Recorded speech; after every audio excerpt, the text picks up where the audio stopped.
Baik, rekan-rekan semua, kita mulai ya perkuliahan pada hari ini. Selamat pagi, Assalamualaikum warahmatullahi wabarakatuh. Waalaikumsalam warahmatullahi wabarakatuh. Ibu, selamat pagi. Oke, terima kasih semuanya. Hari ini kita berjumpa lagi ya. Oke, dan teman-teman semua sudah dapat ya infonya bahwa perkuliahan minggu depan itu masih daring ya. Jadi yang awalnya agenda minggu depan mungkin kita akan melakukannya secara luring ya. Jadi masih secara daring sampai UTS paling tidak gitu ya. Namun demikian kalau teman-teman ingat ya, kita memang ada penugasan secara berkelompok ya untuk melakukan observasi virtual ya. Jadi saya kira penugasan ini tetap bisa dilakukan gitu ya, walaupun nanti kita tidak ada aktivitas bersama di kampus ya. Kelompok-kelompok pun walaupun misalnya semuanya ada di rumah masing-masing atau di daerah masing-masing, saya kira juga bukan merupakan sebuah halangan gitu ya bagi teman-teman untuk tetap bisa secara kompak gitu ya, secara bersama-sama mengerjakan penugasan ini. Nah, sebelum saya maju ke materi pada hari ini, saya akan mereview dulu sedikit ya tentang apa yang sudah teman-teman kerjakan minggu lalu ya, yaitu pemilihan kasus ya teman-teman semua ya. Coba saya akan lihat yang kelompok 1 dulu ya. Kelompok 1 itu topiknya adalah tentang akuntabilitas ya. Dan ini sudah ada hasil diskusinya. Dan kelompok 1 memilih tentang akuntabilitas arsip pemerintah Cimahi ya.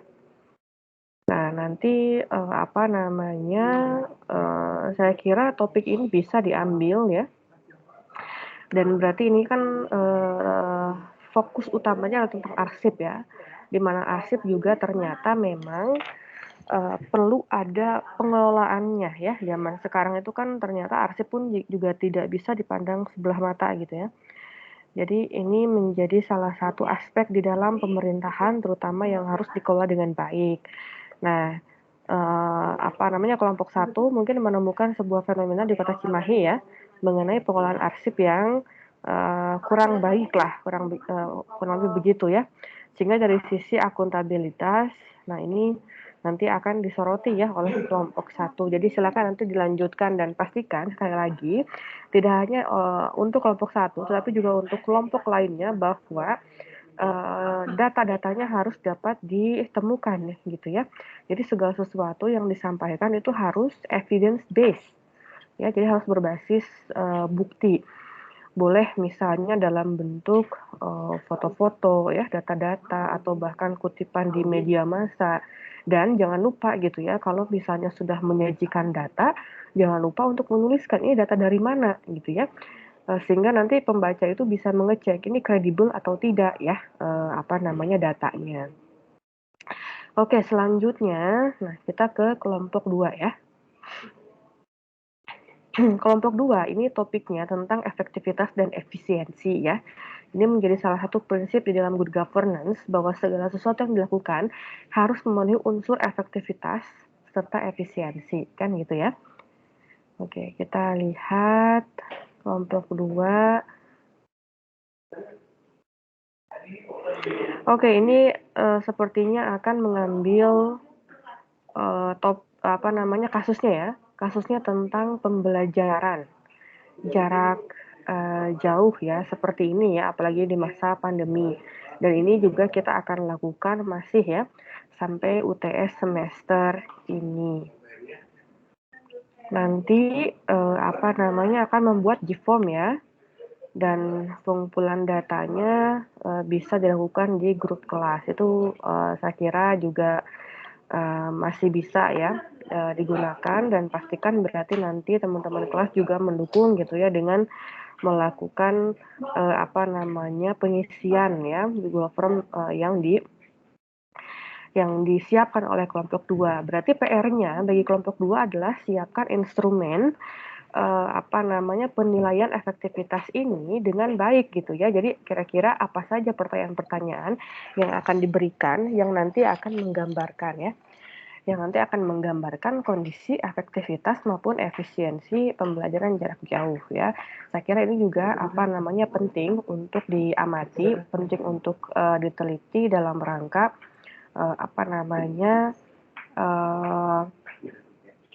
informasi bagi kita gitu ya untuk perbaikan pembelajaran secara online ke depan gitu ya. Jadi apa yang diharapkan mahasiswa atau bahkan mungkin apa yang diharapkan dari fasilitatornya atau dosennya juga mungkin nanti bisa tergali di sana. Jadi silakan lah oleh teman-teman semua kelompok 2 yang jelas berarti kembali saya tekankan bahwa perlu by data gitu ya, dan datanya kan nanti akan melalui proses pengumpulan. Oke. Selanjutnya ya, tadi kelompok 2, sekarang kelompok 3. Kelompok 3 ini topiknya tentang transparansi dan kita coba lihat apa yang akan dibahas ya. Kemarin sementara itu kelompok 3 mana ya? Anggaran DPR ya. Tentang dana anggaran DPR. Nah, ini perlu dijelaskan nanti ya, maksudnya anggaran DPR periode yang mana ya, maksudnya kapan, ini timing frame-nya, sehingga jelas gitu ya. Yang akan dibahas itu objeknya yang mana, kemudian dana anggaran DPR yang mana yang dimaksud gitu ya. Kadang-kadang kan anggota DPR itu memiliki dana-dana khusus ya. Ada yang kalau tidak salah memang ada beberapa jenis, nah itu harus dipastikan ya dananya terkait dana yang mana. Kemudian nanti kan perlu dibuktikan juga dengan pengumpulan data tidak transparannya itu sebelah mana ya pengelolaannya dan lain-lain. Itu perlu diperjelas dulu. Semoga hari ini kelompok 3 sudah dapat menemukan data-data yang sudah lebih jelas ya mengenai kasus yang akan diambil ya. Sekali lagi kalau saya pribadi tidak keberatan ya dengan pengambilan kasus ini, namun tadi itu harus dipastikan tentang anggaran DPR yang mana gitu ya, yang bisa yang bisa dibahas. Kemudian perlu menyesuaikan juga nanti apakah ada tidak data-datanya, bisa membuktikan tidak bahwa ini tidak transparan.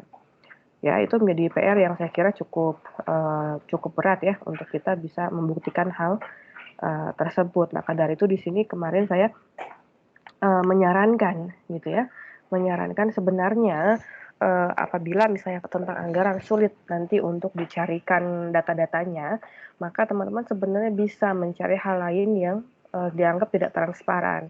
Biasanya ya ini terkait dengan pembuatan kebijakan biasanya dalam proses formulasi misalnya ya, yang seringkali kan tidak melibatkan misalnya unsur-unsur yang terkait sehingga merasa tidak tidak diakomodasi kepentingannya ya. Banyak sekali saya kira kasus ya di mana pembuatan kebijakan itu tidak transparan atau terkesan ditutup-tutupi, apalagi mungkin belakangan ini juga banyak ya teman-teman semua ya kasus hal tersebut ya yang kita bisa baca di media-media ya atau di pemberitaan. Namun kembali ya, saya kembalikan saja lah nanti ke kelompok 3 karena kan nanti yang akan mencari bahan-bahan atau kemudian melakukan observasi virtualnya itu kan kelompok 3. Jadi silakan saja yang mana yang paling mudah untuk dilakukan ya. Prinsipnya tadi itu harus evidence based dan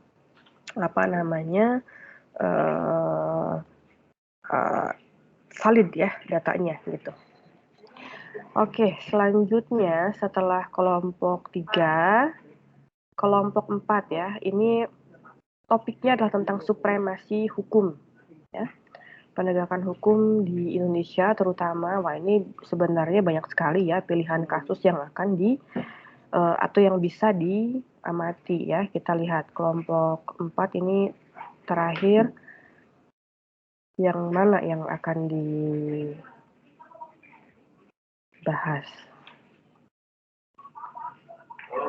Oke, kita lihat kalimat yang ini ya, yang terakhir ya. Kelompok 4 mengambil topik komparasi supremasi hukum dalam vonis Yani Asy'ari dan vonis koruptor Bansos ya.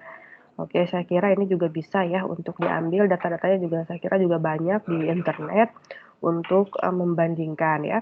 Dan sebagai alat bantu nanti menganalisis kelompok 4, silahkan untuk melihat dulu ya prinsip-prinsip supremasi hukum itu apa. Jadi nilai-nilai apa yang harus dipegang teguh. Kemudian nanti kan bisa dibandingkan dengan kasus-kasus yang ada.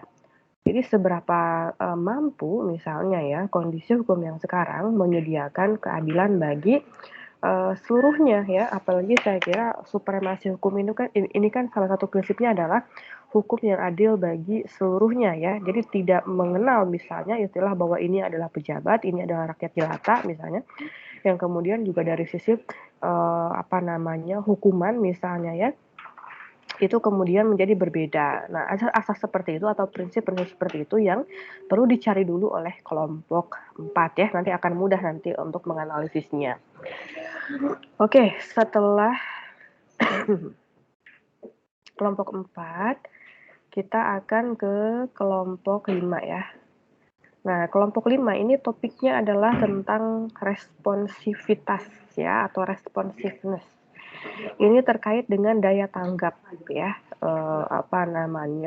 organisasi publik terhadap permasalahan ya yang dihadapi oleh masyarakat, dan memang ini biasanya banyak terkait dengan aktivitas pelayanan ya, pelayanan publik. Oke, kita lihat di sini kelompok 5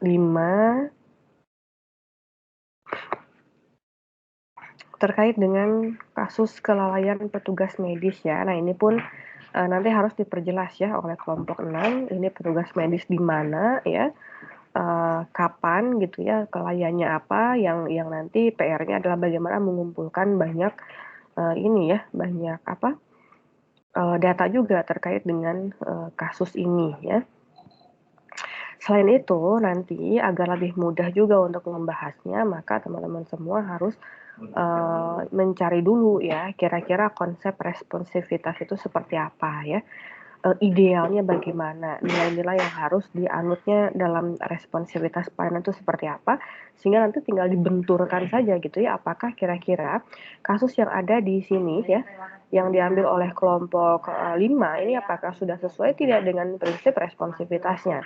Jadi kurang lebih begitu ya, sebenarnya tidak terlalu sulit gitu loh, penugasan ini ya.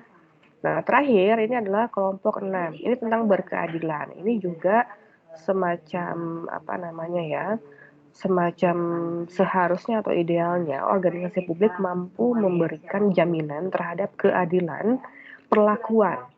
Ya, jadi apapun yang dilakukan oleh organisasi publik itu perlu menjamin bahwa setiap orang itu diperlakukan sama. Kurang lebih begitu ya.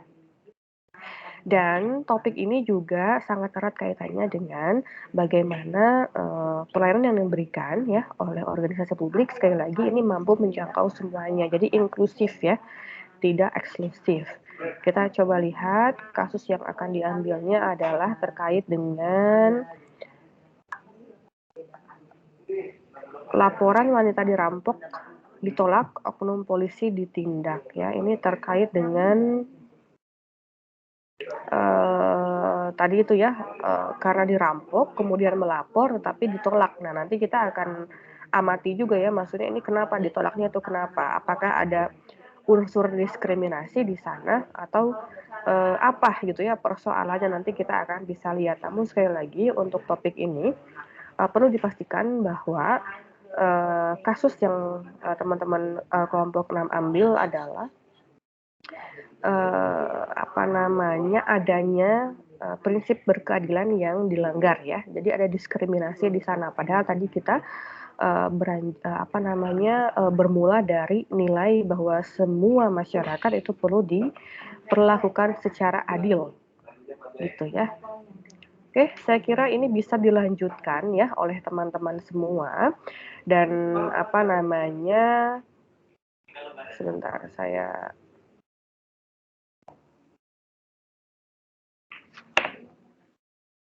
tampilkan dulu.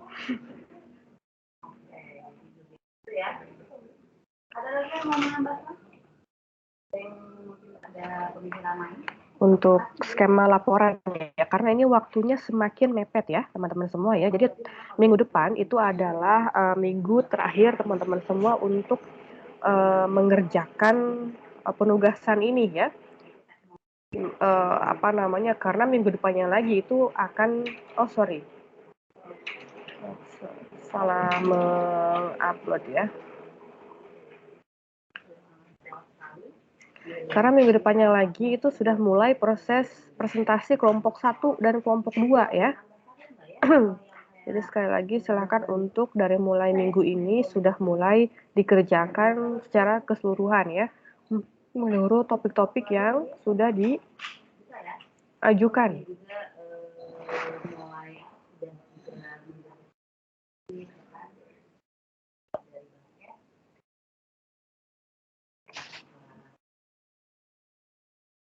Jadi intinya kalau dari yang saya tangkap, strategi yang tepat itu akan terasa hasilnya ya. Kan kayak tadi ya, naik itu. Oke, sebentar. Enggak apa-apa, kita cuma memberi satu atau dua brand ambassador gitu ya. Nanti hasilnya. Nah ini ya untuk format tugas pengamatan observasi kasus etika. Jangan lupa ya bahwa teman-teman semua harus menulis ke 4 bab ini ya. Jadi harus sesuai dengan sistematika yang saya berikan. Jadi ini sistematika yang mungkin agak berbeda dari paper-paper atau makalah-makalah yang pernah disajikan oleh teman-teman ya yang pernah dibuat. Jadi bab 1 itu langsung saja menceritakan kasusnya apa ya, disesuaikan dengan topik ya. Ini saya ulangi lagi karena kadang-kadang saya masih menemukan ada saja gitu ya mahasiswa yang tidak sesuai dengan sistematika yang telah saya ajukan. Kadang-kadang bab 1 itu masih berbicara tentang latar belakang gitu ya. Padahal kan sekali lagi langsung saja dalam rangka ini mempermudah sebenarnya ya sistematika ini. Bab 1 langsung saja menceritakan kasusnya apa ya. Kemudian bab 2 tentu di sini juga perlu ada landasan konseptualnya ya, landasan teorinya tadi. Ketika berbicara tentang responsivitas misalnya. Kan kita perlu tahu ya responsivitas itu apa, nilai-nilai yang terkandung di dalamnya atau prinsip-prinsip azas-azas dan lain sebagainya yang dibutuhkan. Kemudian, nah ini bab 3 langsung saja ya pembahasan. Jadi dikaitkan si landasan teori yang sudah kita buat, nah, kita jadikan sebagai pisau analisis untuk menganalisis kasusnya ya. Saya kira cukup mudah lah bagi teman-teman semua. Dan yang terakhir otomatis ya ketika teman-teman semua sudah bisa membuat penilaian lah ya terhadap kasus tersebut, maka ada ini ya kesimpulan serta saran, dan yang terpenting mungkin dari sini adalah saran dan rekomendasinya ya. Dari perspektif teman-teman semua yang masih menjadi mahasiswa, saya kira masih cukup murni ya untuk melihat kira-kira apa yang harus dilakukan sebenarnya. Nah itu dituliskan silakan di bab 4. Jangan lupa ya nanti otomatis karena nanti di sini baik di bab 1 maupun bab 2 teman-teman semua akan melakukan pengumpulan data dan pengumpulan teori-teori ya.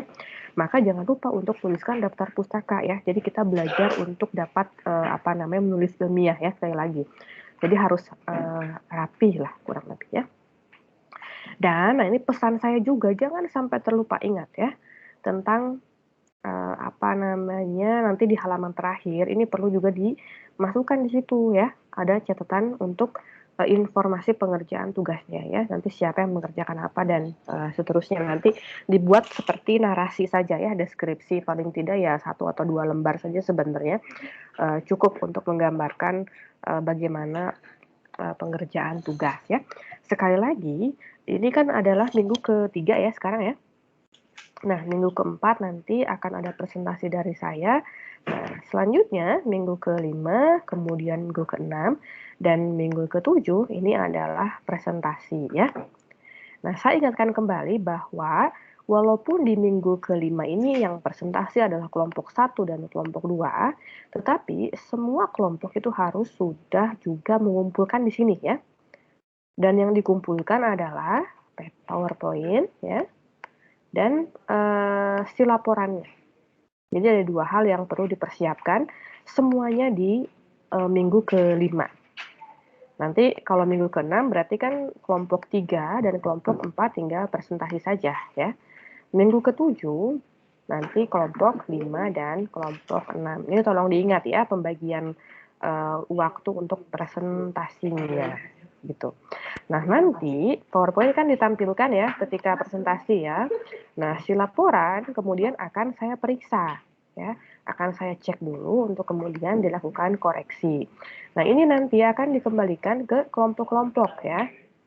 Untuk direvisi, nanti akan ada perbaikan-perbaikan dan hasil perbaikannya ini akan dikumpulkan untuk UTS teman-teman semua. Oke, itu ya. Mudah-mudahan ini cukup jelas untuk untuk membantu teman-teman semua mengerjakan penugasan ini ya. Jadi sisa 2 minggu lagi ya, minggu ini dan minggu ke-4 untuk mengerjakan.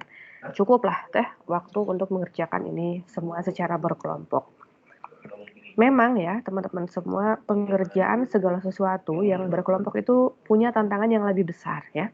Apalagi kita misalnya harus mengkombinasikan ya pemikiran-pemikiran dari beberapa orang gitu ya, yang kadang-kadang juga memiliki karakter yang berbeda ya dari sisi misalnya motivasi ya, kadang-kadang kan berbeda ya.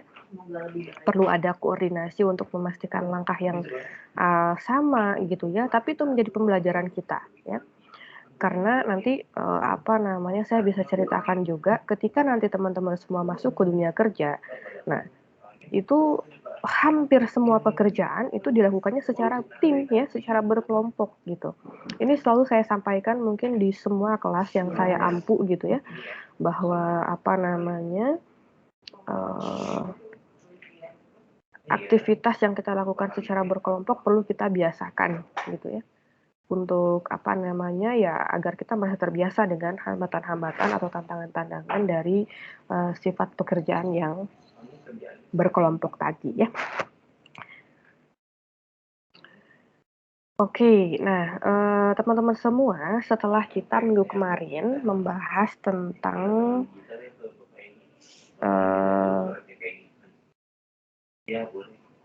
konsep dasar ya. Sebentar. Konsep dasar etika dan moral ya waktu minggu kemarin, dan hari ini pembahasan kita akan masuk kepada pembahasan etika ya dalam kajian administrasi negara atau administrasi publik gitu ya. Jadi di mana positioningnya ya gitu kurang lebih lah. Oke, sebelum itu seperti biasa ya, saya ingin bertanya dulu nih kepada teman-teman semua dan nanti silahkan untuk mengetikkan jawabannya di kolom chat ya. Nanti akan kita bahas bersama. Sekaligus kita ini dalam rangka untuk mengetahui ya permasalahan apa saja yang ada di birokrasi saat ini ya. Nah, silakan untuk menjawab pertanyaan ini ya. Sebutkan persoalan utama ya birokrasi saat ini yang Anda ketahui. Ya, tentu banyak sekali persoalan, tetapi kira-kira apa yang menjadi persoalan yang sangat besar yang ini akan dapat mempengaruhi berbagai aspek dalam pengelolaan birokrasi. Ya, boleh misalnya hanya satu kata pun ya, atau 2 kata, 3 kata, sampai 1 kalimat saja ya, tidak usah banyak-banyak. Dan ini tentu dari perspektif teman-teman semua sebagai mahasiswa ya, yang berada di luar birokrasi saat ini. Gitu ya. Saya kira kalau misalnya kita masih berada di luar birokrasi, itu kita masih memiliki pandangan yang tajam ya, bisa melihat secara lebih kritis lah gitu ya, terkait dengan sebenarnya birokrasi itu masih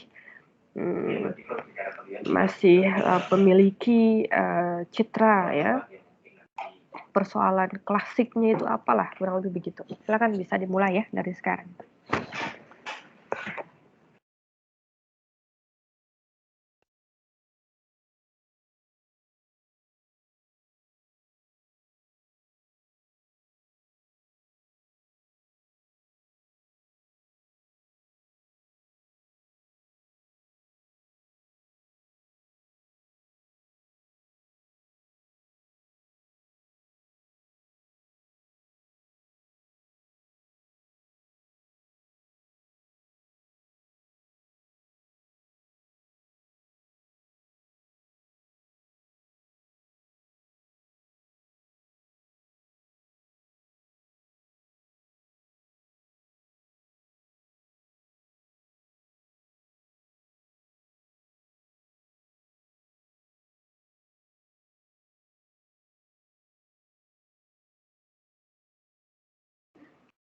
Oke, sudah ada yang masuk ya, 1 ya.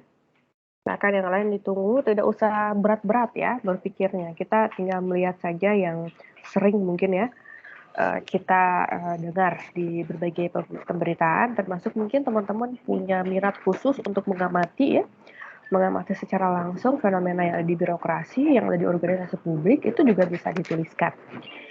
Oke, sudah ada ya beberapa, nanti seperti biasa akan kita, bahas ya.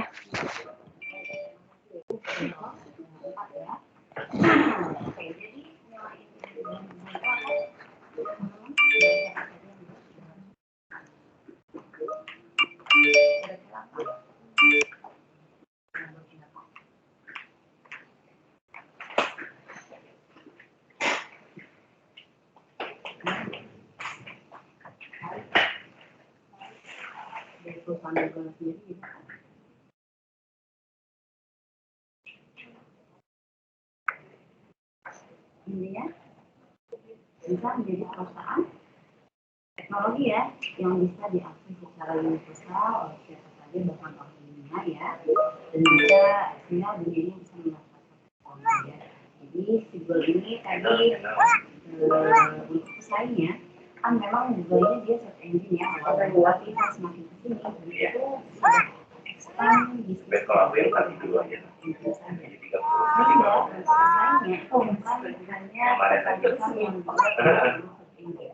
tapi misalnya ada konservasi sistem, ya kan, karena Android itu juga sudah ya sama semua, ada sistem lainnya bisa mendapatkan dari handphone ya, dari gadget gadget itu device itu semua juga bisa menjadi pesaing dari apa namanya Google ya, walaupun brandnya banyak, misalnya Apple ya, terus dari aplikasi-aplikasi yang lainnya itu juga sama, itu bisa menjadi pesaing dari Google ini sendiri. Jadi kalau untuk pertanyaan yang next itu ini kan sebenarnya kasus yang sudah dibahas dari lama. Jadi untuk jawaban itu ya teknologi Google yang digunakan atau di develop sama Google itu adalah inovasi mereka untuk menjawab pertanyaan masalah. Oke, sudah banyak ya. Kita akan coba untuk mengamati apa yang sudah dikirimkan oleh teman-teman semua sambil tetap ya.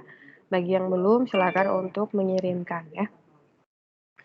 Oke, yang pertama terkait dengan penyalahgunaan wewenang ya, dan salah satu contohnya itu kemudian merujuk kepada tindakan korupsi ya. Nah, memang teman-teman semua otomatis ya kalau kita berbicara birokrasi maka ini adalah terkait dengan wewenang ya. Karena apa? Otomatis birokrasi ini memiliki kewenangan. Ya, tentu kewenangan ini pun sebenarnya adalah buah dari mandat yang telah dipercayakan kepada birokrasi, mandat yang diberikan oleh masyarakat. Nah, kembali saya mungkin juga pernah menyebutkan ya di kelas ini bahwa birokrasi itu adalah pemegang mandat ya, mandatnya adalah dari publik, adalah dari rakyat, sehingga sebenarnya secara etis ya perlu dapat mempertanggungjawabkan segala sesuatunya kepada rakyat. Nyatanya memang karena ya merasa memiliki wewenang ya, karena merasa memiliki otoritas untuk memutuskan sesuatu misalnya atau mengatur sesuatu, maka terkadang persoalannya pun tidak jauh dari ini gitu ya. Jadi justru wewenang tersebut disalahgunakannya misalnya bisa justru dilakukan untuk kepentingan pribadi misalnya, atau untuk kepentingan kelompoknya atau partainya dan lain sebagainya, sehingga justru orientasi untuk kepentingan publiknya ini menjadi berkurang ya. Kemudian apa nih? Banyak regulasi yang tumpah tindih. Oke.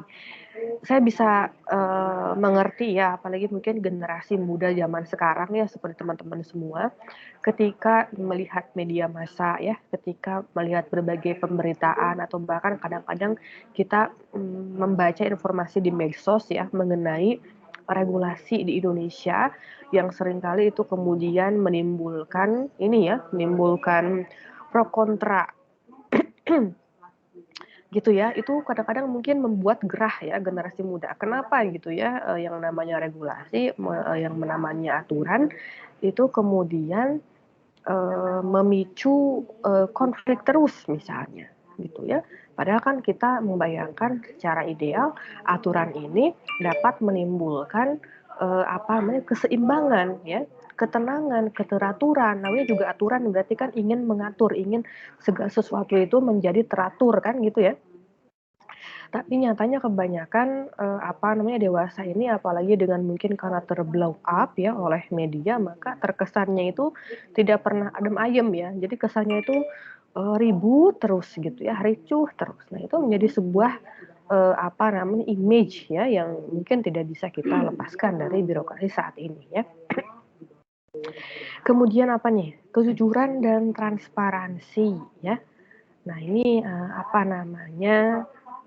mungkin kita bisa menilai juga ya mengenai hal ini gitu, dan memang kejujuran ini merupakan sebuah nilai utama ya yang perlu dimiliki oleh setiap orang yang ada di birokrasi sebenarnya ya.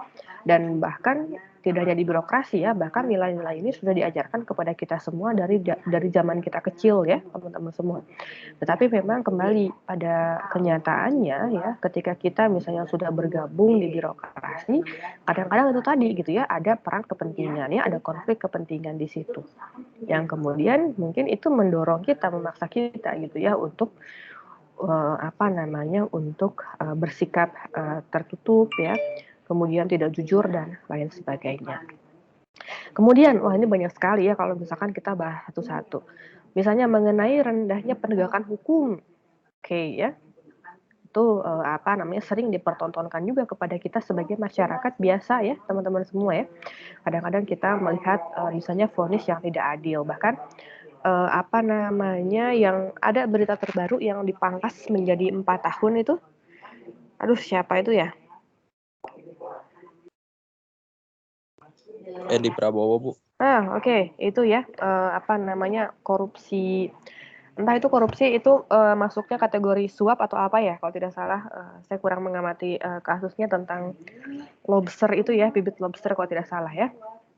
Dan itu kan posisinya waktu itu masih sebagai menteri ya pada waktu itu ya. Nah, itu katanya dipangkas 4 tahun karena logika atau argumentasi hakimnya karena waktu menjadi menteri berkinerja baik ya.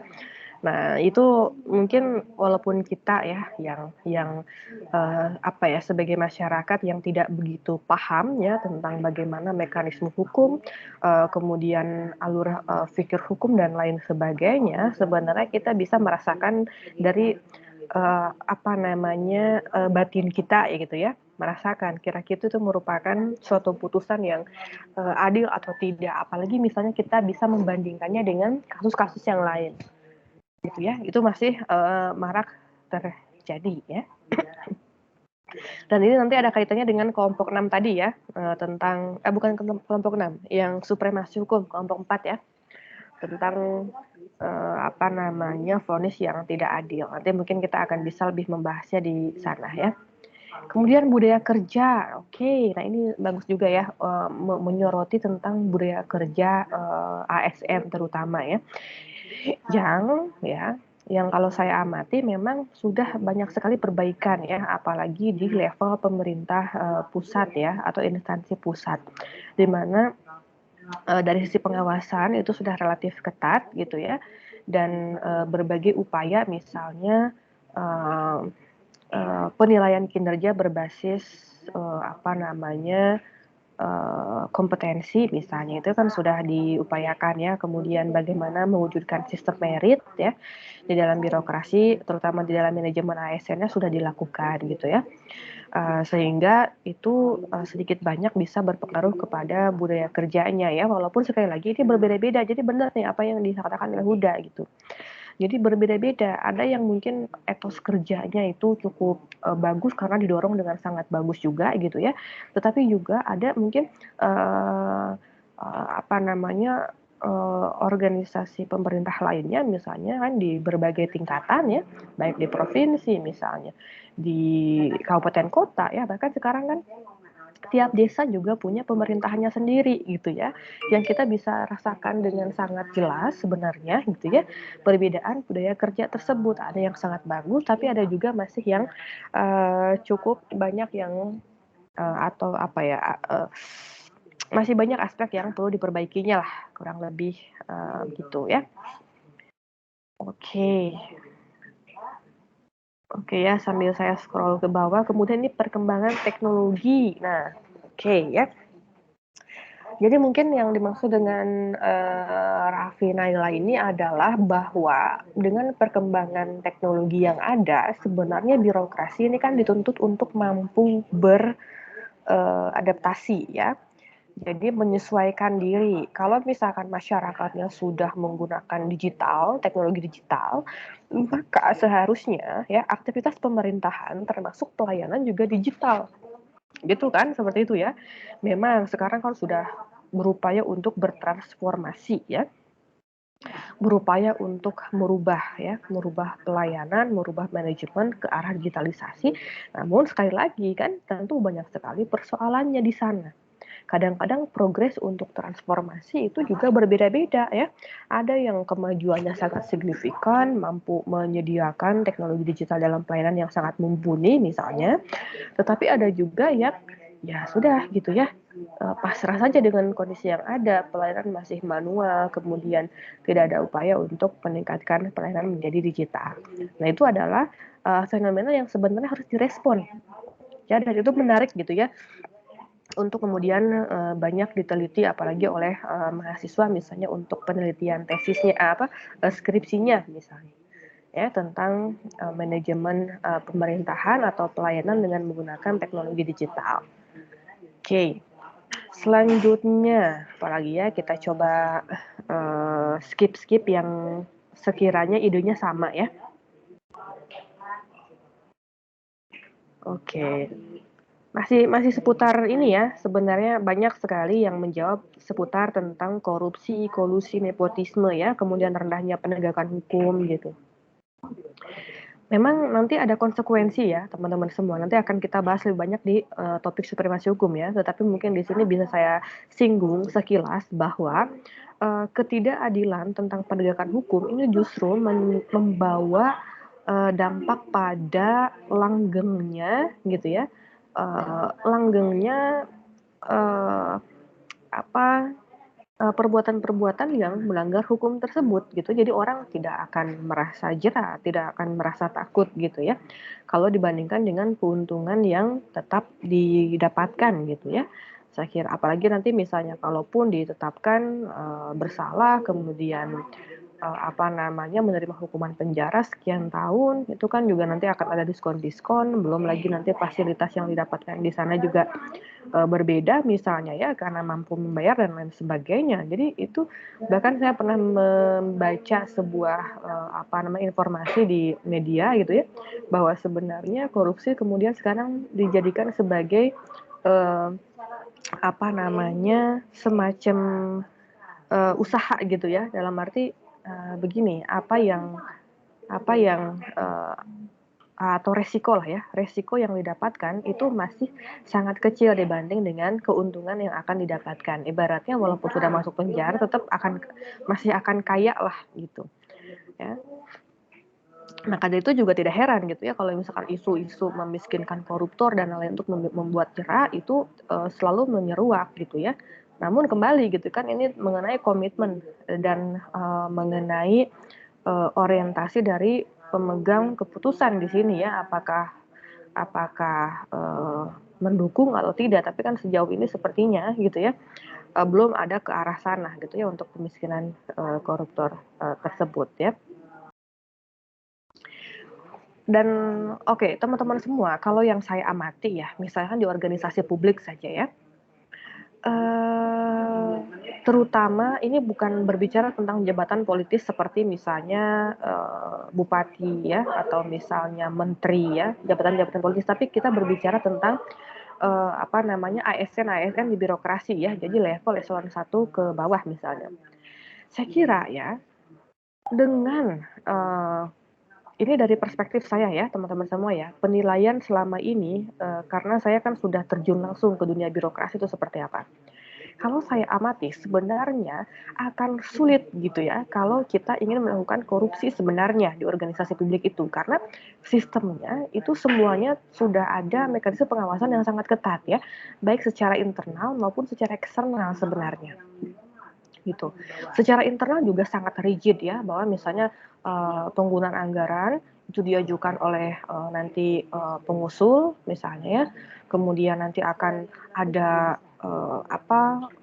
pengawasan dari pemegang kuasa anggarannya misalnya dan seterusnya gitu ya, bahkan itu perlu verifikasi atau pengetahuan atau sepengetahuan dari misalnya level eselon 3, eselon 2 misalnya. Jadi sangat rigid. Dengan demikian kesimpulan saya sebenarnya di birokrasi itu tidak bisa ada korupsi yang dilakukan sendirian. Jadi kalau mau korupsi tidak akan bisa gitu kalau sendirian. Gitu ya kurang lebih ya pengamatan saya. Kecuali misalnya kita memegang aktor-aktor kuncinya, misalnya pemegang kuasa anggarannya, kemudian nanti akan ada pejabat level eselon 1-nya, eselon 2-nya dan sebagainya. Gitu ya. Maka dari itu mungkin pernah mendengar juga berita tentang penangkapan beberapa pejabat eselon di kementerian gitu ya, tentang sekali lagi tentang korupsi misalnya apalah gitu, korupsi apa. Saya kurang ingat pada waktu itu, tetapi yang ditangkapnya itu banyak gitu. Yang berarti sekali lagi sebenarnya ya di birokrasi ini karena ada hierarki, ada jenjang-jenjangnya itu, yang kemudian penggunaan anggaran dan lain-lain sebenarnya tidak bisa sembarangan gitu ya. Nah, dari itu kalau ada penyimpangan sebenarnya harus sama-sama gitu ya, tidak bisa sendirian. Itu ya kurang lebih ya. Kemudian apalagi nih? Oke, belum optimalnya kualitas layanan publik ya. Nah, teman-teman semua memang ibaratnya birokrasi itu ya, bukti nyata kehadirannya di masyarakat itu adalah melalui pelayanan publik gitu ya. Jadi kadang-kadang kita menilai birokrasi itu bagus atau tidak dari pelayanan publik yang dihasilkannya ya. Maka dari itu kita sebenarnya sebagai misalnya orang-orang yang di birokrasi perlu memperhatikan gitu ya aspek-aspek pelayanan publik gitu, sehingga apa, sehingga nanti kan akan berdampak kepada penilaian masyarakat terhadap birokrasi secara keseluruhan ya. Nah, kebetulan nanti saya juga mengajar tentang manajemen pelayanan ya. Mungkin nanti kita bisa bertemu lagi kalau saya ke bagian kelas ini di semester-semester depan. Nanti kita akan membahas tentang aspek-aspek pelayanan seperti apa, dan pelayanan itu harus dimanage seperti apa gitu ya, agar dapat menghasilkan kepuasan ya, terutama kalau pelayanan itu kepuasan masyarakat pengguna layanan. Oke ya, saya sudah sampai ke ke bagian akhir. Saya kira di sini Oke, birokrasi masih memiliki budaya asal Bapak senang. Oke, saya kira itu budaya-budaya seperti itu memang tentu belum bisa benar-benar dihilangkan ya. Kadang-kadang memang masih terjadi praktiknya sampai sekarang ya. Kita berpikir tentang hal itu merupakan sebuah konsekuensi ya, teman-teman semua, dari adanya jenjang hierarki yang kita ketahui ya. Jadi ada pimpinan, misalnya ada pimpinan level menengah ya, seperti kalau pimpinannya eselon 2 berarti nanti akan ada eselon 3, eselon 4 dan nanti ada staf-staf ke bawah gitu ya. Dan biasanya yang namanya pemimpin itu kan nanti akan atau diberikan otoritas untuk membuat keputusan-keputusan.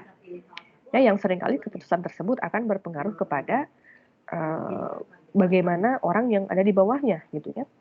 Nah, seringkali memang mentalnya adalah bagaimana kita tetap aman ya, bagaimana kita tetap ya situasi kerja dapat terkontrol lah gitu sesuai dengan apa yang kita inginkan ketika kita mengservis atasan kita gitu. Itu masih ada padahal ya konsep birokrasi yang disampaikan oleh Weber dulu ya pada awalnya itu kan seharusnya menjauhkan prinsip-prinsip personal seperti itu. Hubungan yang dibangun di dalam birokrasi itu kan seharusnya impersonal, mengandalkan profesionalitas, kemampuan di situ, kompetensi yang yang seharusnya dipegang teguh gitu ya dalam segala aktivitas termasuk pengambilan keputusan birokrasi. Oke ya, kurang lebih mungkin itu yang bisa kita ulas dari jawaban teman-teman semua. Terima kasih, sudah bagus sekali. Teman-teman berarti sudah memiliki sensitivitas ya terkait dengan masalah-masalah yang sebenarnya ini masalah klasik sekali lagi ya, karena ini dari zaman dulu ini sebenarnya masih tetap ada gitu, masih tetap eksis sampai sekarang, dan berarti ini kan menjadi tantangan bagi kita semua untuk bagaimana sih gitu ya, kenapa permasalahannya terus ada. Tentu nanti permasalahannya kan bisa kita kategorisasikan ya, ada permasalahan yang tersebut disebabkan oleh faktor-faktor sistemik misalnya. Karena memang struktur yang digunakan seperti itu, ya sudah, kita tidak bisa apa-apa. Kadang-kadang juga ada yang terkait dengan permasalahan etika, perilaku, etos kerja misalnya ya, individu ya, yang kemudian menyebabkan tadi permasalahan-permasalahan tersebut terjadi. Nah, yang perlu diingat oleh kita adalah birokrasi itu akan sebenarnya kerja kolektif ya. Sama seperti prinsip administrasi yang pernah kita pelajari. Administrasi itu kan adalah kerjasama. Nah, jadi birokrasi pun ya, organisasi kan birokrasi itu ya, itu melakukan kerja-kerja kolektif. Jadi misalnya kalau satu orang saja yang bagusnya itu tidak akan berdampak gitu. Jadi harus bersama-sama. Maka dari itu, memang jadinya persoalannya tidak akan pernah selesai ya. Kita mungkin tidak akan pernah melihat ada sebuah organisasi atau birokrasi yang benar-benar tidak memiliki masalah gitu ya. Akan ada terus, dan ini menjadi sesuatu yang menarik sebenarnya ya, menarik sehingga ini dijadikan sebagai sebuah ilmu ya. Ilmu pengetahuan yang kita bahas ya, yang kita pelajari di perguruan tinggi ya. Selain itu tentu ya tadi karena menarik tadi, perkembangan ilmunya pun akan semakin saya kira ke depan itu tidak akan berhenti gitu ya, karena persoalannya pun semakin kompleks. Misalnya ya, saya kira belum banyak literatur ya yang zaman dulu berbicara tentang digitalisasi gitu ya di dalam manajemen organisasi publik atau pelayanan publik misalnya. Tapi kan sekarang berubah eranya. Era revolusi industri 4.0 yang kemudian juga menyediakan sebuah teknologi yang sangat pesat gitu ya kemajuannya. Nah, itu kan kemudian dibahas ya sebenarnya oleh para ilmuwan tentang kontribusi digital ini kepada pengelolaan organisasi publik atau birokrasi. Itu banyak dibahas, dan mungkin nanti 10 tahun ke depan, 20 tahun ke depan kita tidak tahu ya apa yang akan berkembang lagi setelah penggunaan artificial intelligence di era ini. Itu nanti administrasi publik pun pasti akan berubah. Nah, itu maksud saya ya, mengapa ilmu ini menjadi sangat menarik, karena relevan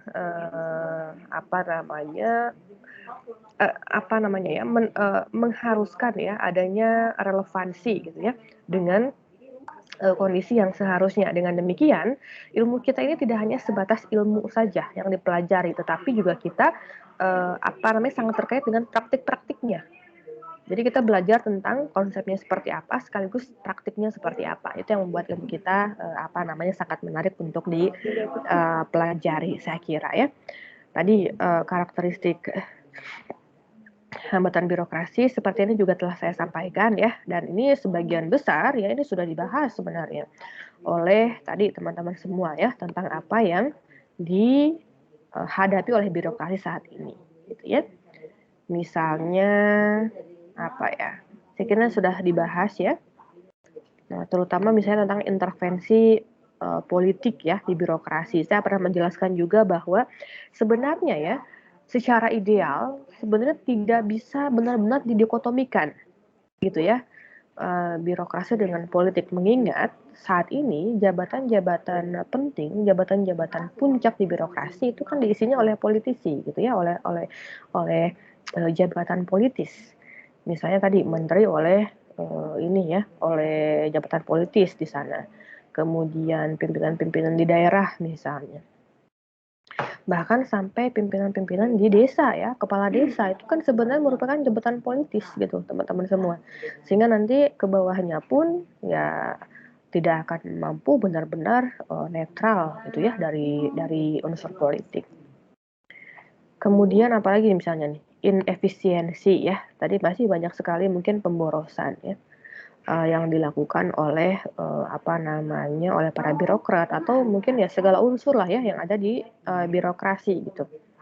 Kadang-kadang mungkin kita berpikir bahwa anggaran organisasi publik itu kan banyak sekali ya, tidak terbatas di pikirnya gitu, sehingga dengan leluasa melakukan pemborosan ya. Tetapi saya kira dengan sistem yang sekarang itu setiap penggunaan anggaran itu kita bisa menilai tingkat efisiensinya. Itu kalau teman-teman semua ada nanti ya bergabung dengan birokrasi di bagian perencanaan dan keuangan, itu nanti ada mekanisme khusus teman-teman semua untuk menilai misalnya apakah pengeluaran yang dilakukan oleh sebuah organisasi itu sudah memenuhi prinsip efisiensi atau tidak dan lain sebagainya. Nah, dengan demikian berarti apa? Sebenarnya gitu ya, dengan persoalan yang ada sekarang di birokrasi, saya kira tidak kehabisan ilmu gitu ya untuk bagaimana cara menanggulanginya atau menghadapinya gitu. Namun sekali lagi ini bukan kerja individu ya, tetapi kerja kolektif yang tentu tidak mudah ya. Oke, dan tadi ya kalau kita berbicara tentang birokrasi ya secara konsep ini tidak akan saya jelaskan secara lebih mendalam lagi ya karena sudah di mata kuliah dasar-dasar ilmu administrasi publik ya tentang karakteristik dari birokrasi itu seperti apa. Kemudian kita juga pernah membahas ya bahwa birokrasi itu dicetuskan oleh siapa gitu ya. Kemudian ciri-cirinya bagaimana dan lain sebagainya ya. Namun yang saya ingin sampaikan di sini adalah bahwa prinsip-prinsip organisasi rasional ya yang di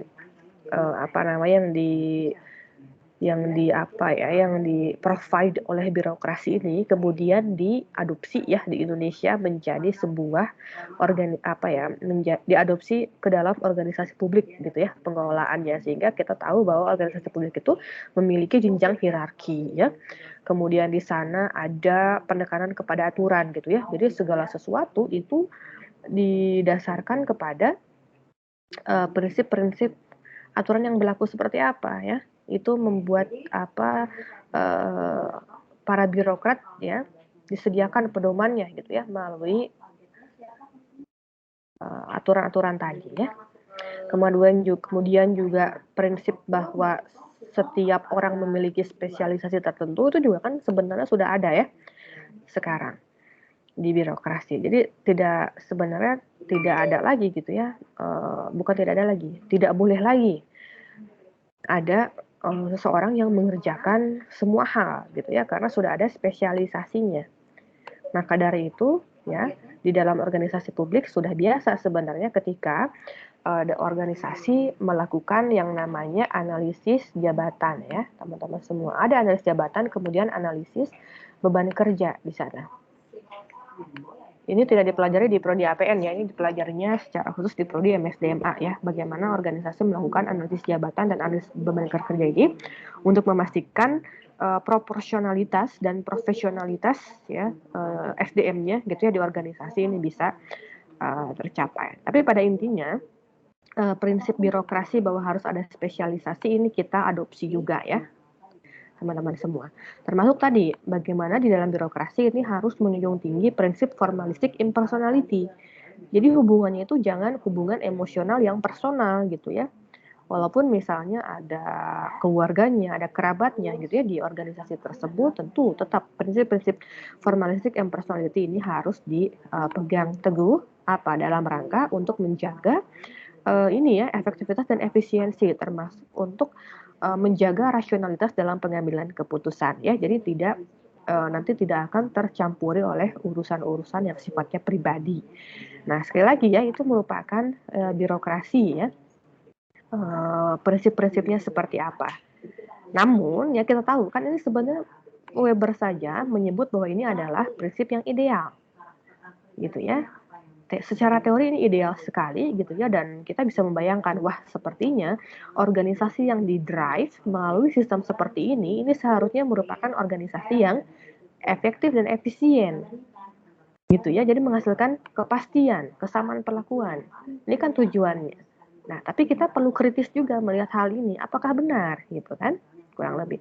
Apakah dalam konteks Indonesia kemudian pengadopsian pemikiran Weber tentang bagaimana sebuah organisasi dijalankan, nah apakah sudah cocok atau belum gitu ya. Nah, ini baik secara konsep maupun secara praktisnya, ini menjadi pembahasan berbagai ilmuwan ya, teman-teman semua, termasuk di Indonesia gitu ya. Yang ternyata birokrasi menurut Weber ini kemudian juga mengalami kegagalan dalam beberapa aspek. Ya, kita tahu misalnya, adanya jenjang hierarki yang biasanya kan bentuknya segitiga ya. Jadi yang jenjang yang paling atas ini pimpinan yang biasanya jumlahnya kan lebih sedikit tentu dibanding dengan bawahan-bawahannya di sini ya, misalnya di sini ada banyak misalnya.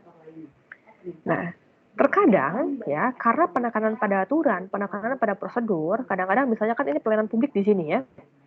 Pelayanan publik itu pasti dijalankan oleh yang namanya street level birokrat.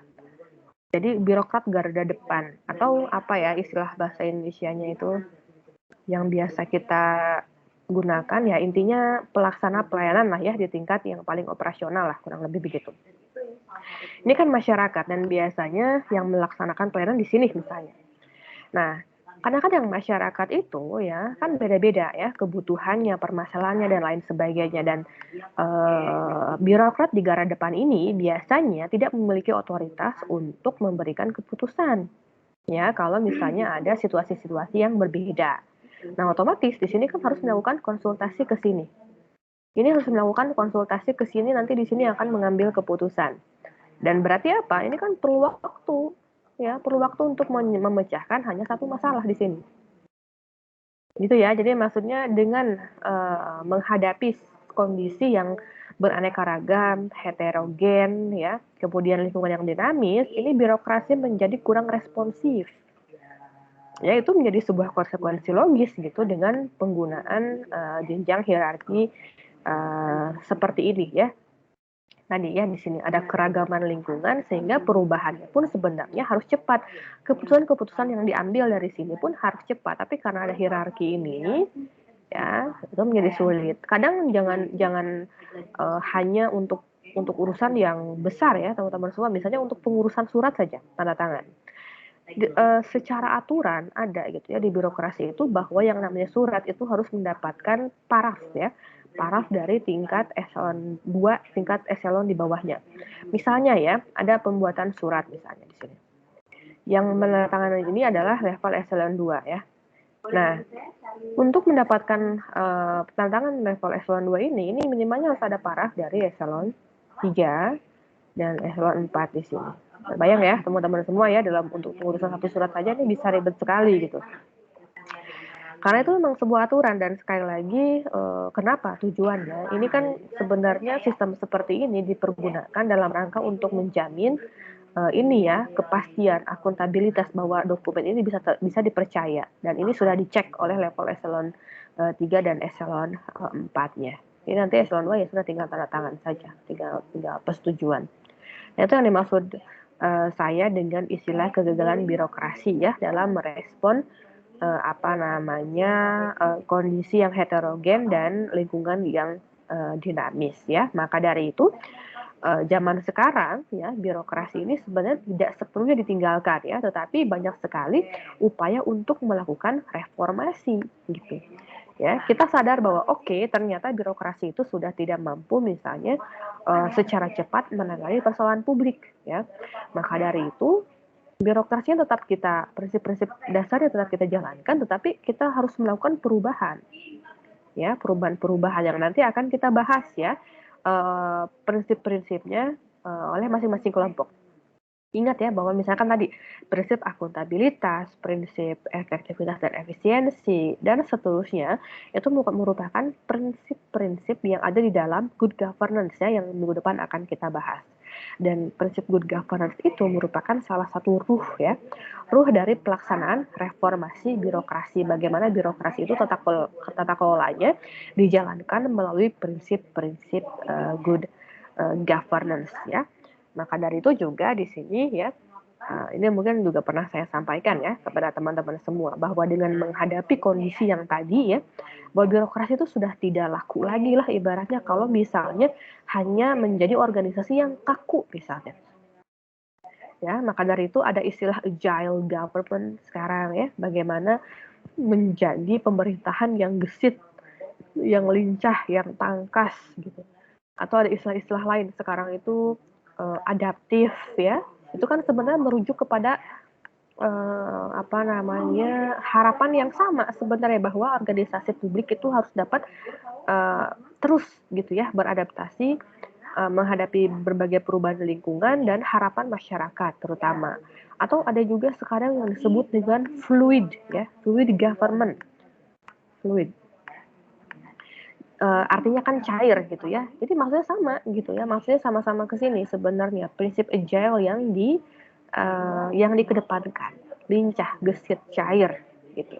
Agar apa, sekali lagi, agar kinerja birokrasi ini dapat lebih sesuai dengan ekspektasi publik, dengan harapan publik. Ibaratnya kan kita ini ingin kembalinya kemana gitu ya, selain kepada pemenuhan harapan publik birokrasi. Ya, kehadiran birokrasi itu kan sekali lagi sejatinya adalah untuk memenuhi kepentingan publik ya, untuk menyelesaikan permasalahan publik, mengelola urusan publik, kurang lebih gitu ya. Sehingga kita ya sudah gitu ya, bahwa kinerja birokrasi ini arahnya untuk ke sana. Oke, saya kira itu ya yang bisa saya sampaikan untuk pada hari ini. Dengan demikian, kalau bisa kita simpulkan ya tentang pembelajaran kita hari ini dalam konteks etika dalam konteks kajian administrasi negara, ini menjadi aspek yang sangat penting untuk dibahas ya. Dan tidak hanya dibahas, sebenarnya ini merupakan salah satu hal yang perlu perlu tindakan nyata sebenarnya gitu ya. Dan sekali lagi saya berharap melalui perkuliahan hari ini kita bisa membuka mata kita ya, membuka wawasan kita tentang berbagai persoalan yang dihadapi oleh organisasi publik, sekaligus nanti kita bisa menjadi pionir-pionir gitu ya dalam penerapan etika di dalam administrasi publik, di dalam birokrasi. Silakan, ada yang ingin ditanyakan dulu tidak?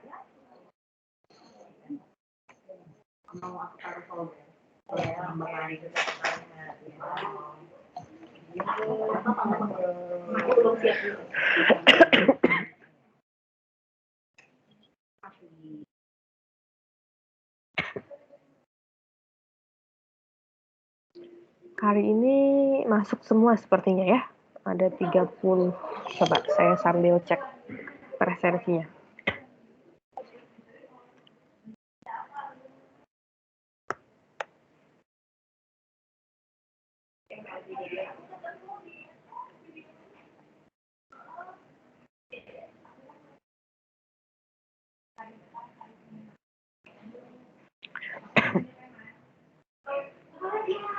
Oke, hadir semua ya. Saya centang dulu untuk presensi hari ini. Oke, kalau misalnya tidak ada yang ingin ditanyakan, nah setelah pertemuan tatap mukanya berakhir, ya teman-teman masih ada waktu sampai jam 11 ya, untuk dapat melakukan pembelajaran mandiri secara berkelompok, terutama untuk mengerjakan yang observasi virtual, ya, yang 2 minggu lagi akan kita kumpulkan. Ya, silakan nanti media yang digunakan bebas saja ya, bisa melalui Teams, nanti membentuk grup tim sendiri, atau melalui WA misalnya, bisa melalui chatting atau call kelompok, atau apapun ya, silakanlah yang paling efektif menurut teman-teman yang mana, silakan untuk dilakukan ya. Nanti mudah-mudahan minggu depan kita nanti sebelum memulai perkuliahan akan ada diskusi dulu ya tentang progresnya seperti apa. Nanti saya akan bertanya ke masing-masing kelompok sekali lagi tentang sudah sejauh mana proses pengerjaan observasi virtualnya, termasuk nanti misalnya kalau ada kesulitan juga bisa disampaikan di pertemuan minggu depan itu ya. Oke, kalau tidak ada yang ingin disampaikan, saya tutup dulu ya teman-teman semua. Nanti kalau ada pertanyaan, boleh disampaikan di kolom chat saja ya. Nanti mudah-mudahan nanti akan saya bisa respon ya apa yang menjadi pertanyaan atau kesulitan teman-teman. Oke, baik ya. Saya akhiri teman-teman semua. Assalamualaikum warahmatullahi wabarakatuh. Waalaikumsalam. Terima kasih Bu. Oke, sama-sama. Terima kasih Bu. Sehat-sehat ya semua ya. Siap Bu, sehat-sehat juga.